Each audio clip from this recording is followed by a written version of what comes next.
One take, one take. This is NBA One Take featuring yours truly, Pretty Boy Lake. This is NBA One Take for your head. Okay, NBA Cup quarterfinals is here. NBA Cup quarterfinals. So you got the Thunder versus the Mavs. The Thunder wins this game, but SGA, man, that MVP, he looking like it. 38 points, 8 assists. He was just spectacular. They won 118-104 over Dallas Mavericks, eliminated from the NBA Cup. So the Thunder will be going to the Vegas to go into the semifinals. Jalen Williams had 18, and Isaiah Hartenstein with 10 points and 13 rebounds, loaded for the Thunder. This is what they need. This is a big win for them.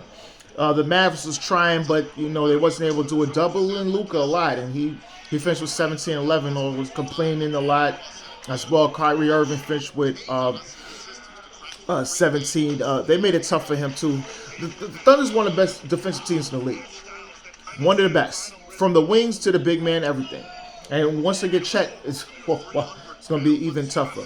Clay finished with 19, and Najee Marshall also finished with 19 for the Dallas Mavericks. So they eliminated. The Thunder's going to go to Vegas in the NBA Cup. Okay, the next NBA Cup game is the Orlando Magic versus the Milwaukee Bucks. Now Orlando is out without Pablo Banchero with a torn oblique. Now you have Franz Wagner, your second best player, out with the same injury, oblique injury. This is crazy. And they was able to fight. I mean, Jamal Mosley got these guys fighting. They fought with the Bucks all the way to the end. But they wasn't able to win. But the Bucks was able to get this win. They going to Vegas.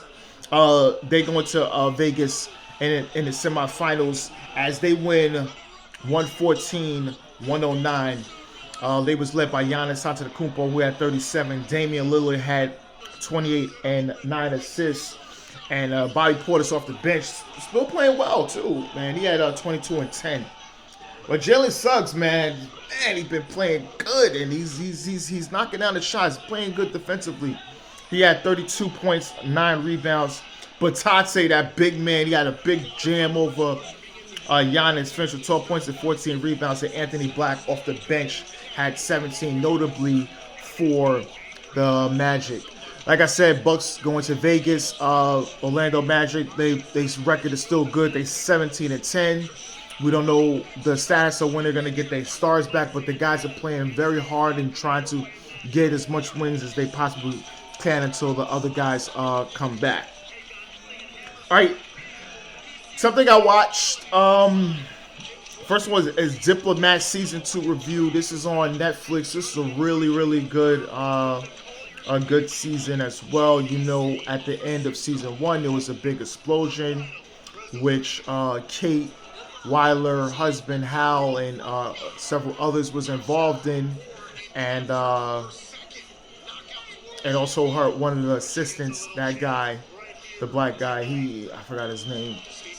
He was involved in it. He was priming Kate up as she's an ambassador for the United States. Well, so you got that. Kate and the foreign secretary of London they had a little thing last season. This season, after the explosion, I think things took them in different directions, as well as the London the England Prime Minister Throwbridge is crazy as hell. He wants payback at all means on who did the explosion, and they really want. And Idra is also helping Kate with a lot of things and they're trying to figure this out. This whole season they're trying to figure this out, as well as Kate's floating around about accepting a potential vice president coming in as the sitting vice president. She's under heavy scrutiny as a potential of stepping down. There's a big, huge cliffhanger at the end of this series on the last episode. is a big, huge cliffhanger that is huge. I was another shock, and it shows a lot. You have to watch this series. It's really good.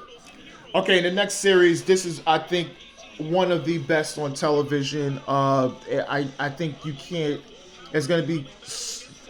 It's it's really one of the best on television. Lioness season 2. This is great. Zoe Saldana, she stars in it. After last season, what happened with Cruz, she's able to. They was able to have a success mission. This mission is a little different. So a congresswoman gets captured, and it was a shit show at the border with Joe. She's put in harm's way, knowing she has a family, and she's really conflicted. She's put in so much harm's way this whole entire season.